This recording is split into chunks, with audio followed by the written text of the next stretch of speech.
दर्शकों, आपका फिर से स्वागत है मेरे इस यूट्यूब चैनल पे। आज के इस वीडियो में हम बात करेंगे जब किसी की मृत्यु हो जाती है उसके ठीक बाद आत्मा के साथ क्या क्या होता है। आज के इस वीडियो में आपके मन में जितने भी प्रश्न हैं सबका उत्तर मिलेगा। वीडियो के अंत तक बने रहें।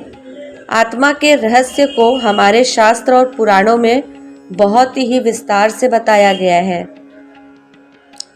हिंदू धर्म में जब किसी की मृत्यु हो जाती है तो गरुड़ पुराण का पाठ किया जाता है। ऐसा माना जाता है कि गरुड़ पुराण के पाठ को सुनकर आत्मा को मुक्ति मिलती है।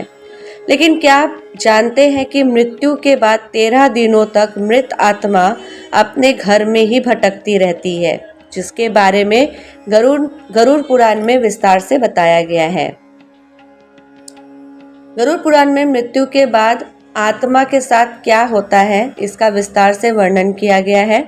गरुड़ पुराण कहता है कि मृत्यु के बाद आत्मा को यमलोक जाने में 1 साल का समय लगता है। मृत्यु के बाद आत्मा अपने परिवार के बीच ही मौजूद रहती है। चलिए जानते हैं कि जब आत्मा परिवार के आसपास मौजूद होती है तो वह क्या सोचती है और यमदूत उसे 13 दिनों तक यमलोक क्यों नहीं ले जाते। गरुड़ पुराण में बताया गया है कि जब किसी की मृत्यु हो जाती है तो यमराज के दूत उसकी आत्मा को अपने साथ यमलोक ले जाते हैं, जहां उसके पुण्य और पाप का लेखा जोखा किया जाता है। फिर 24 घंटे के अंदर उस मृत आत्मा को यमदूत घर छोड़ जाते हैं।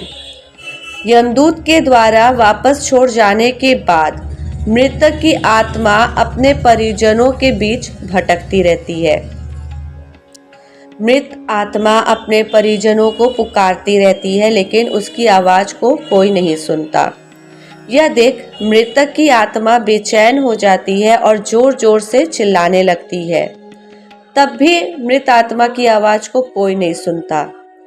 अगर मृत शरीर का अंतिम संस्कार नहीं हुआ होता है तो आत्मा उस शरीर में प्रवेश करने की कोशिश करती है, लेकिन यमदूत के पाशों में बंधे होने के कारण वह आत्मा मृत शरीर में प्रवेश नहीं कर पाती है।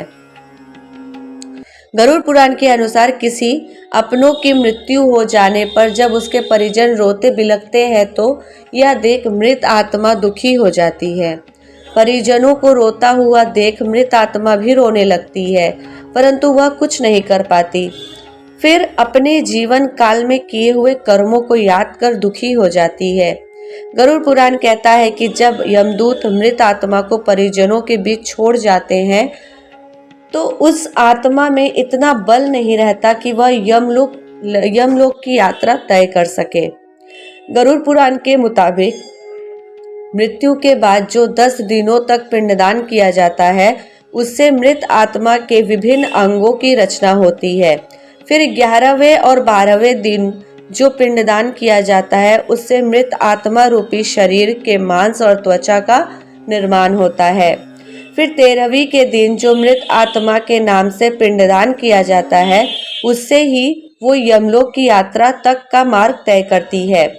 अर्थात मृत्यु के बाद 13 दिनों तक जो मृत आत्मा के नाम से पिंडदान किया जाता है उसी से आत्मा को मृत्यु लोक से यमलोक तक जाने का बल मिलता है।